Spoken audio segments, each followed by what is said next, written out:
Chemistry class 12 chapter 1 solutions. CBSE के previous year questions हम कर रहे थे 2023 तक। पिछली वीडियो में हमने जो 70 नंबर क्वेश्चन था वो हमारा आखिरी न्यूमेरिकल क्वेश्चन था। इस टॉपिक में न्यूमेरिकल और थ्योरी दोनों तरह के क्वेश्चंस आते हैं। अब हम कुछ थ्योरी क्वेश्चंस करेंगे और फिर हम लोग अपने टॉपिक 3 रॉल्स लॉ की तरफ बढ़ेंगे, है ना।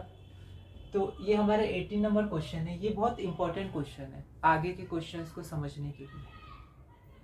तो 18 नंबर और 19 नंबर आज हम दो ही क्वेश्चन करेंगे इस वीडियो में, और वो आगे के क्वेश्चंस के लिए इंपॉर्टेंट है, तो हम लोग अच्छे से समझेंगे। क्या है?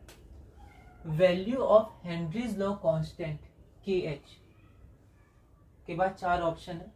सीबीएसई 2023 पिछले साल 1 मार्क का क्वेश्चन आया है, MCQ है।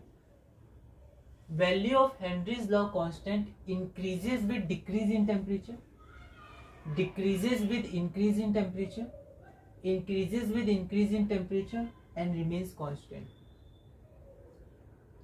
तो बेसिकली इस क्वेश्चन में पूछा गया है variation of Henry's law constant with temperature, ठीक है। तो ये आपको ध्यान रखना है कि जो हेनरीज लॉ कांस्टेंट है वो टेम्परेचर के संग इंक्रीज, मतलब इंक्रीज इन टेम्परेचर के साथ इंक्रीज करता है। Option number C. ये आपको ध्यान रखना है कि जब हम टेम्परेचर बढ़ाते हैं तो हेनरीज लॉ कांस्टेंट बढ़ता है, ठीक है। हेनरीज लॉ कांस्टेंट किसी एक पर्टिकुलर गैस के लिए होता है। Different gases have different Henry's law constant. अगर गैसेस अलग होंगी तो उनके जो कांस्टेंट होंगे KH की वैल्यूज वो अलग अलग होगी। अब एक पर्टिकुलर गैस के लिए भी डिफरेंट टेम्परेचर्स पे KH की वैल्यू डिफरेंट होती है, क्योंकि increase in temperature the KH value increases. मान लेते हैं गैस हमारे पास O2 है, ऑक्सीजन। तो एक फिक्स्ड टेम्परेचर पे उसकी एक फिक्स्ड वैल्यू होगी KH की वैल्यू, और जैसे हम उस टेम्परेचर को बढ़ाएंगे तो वो KH की वैल्यू भी बढ़ जाएगी, ठीक है। Different gases have different KH values, ये तो सही है। Same gas has different KH values at different temperature. तो यहाँ पर हम आंसर क्या लिख देंगे?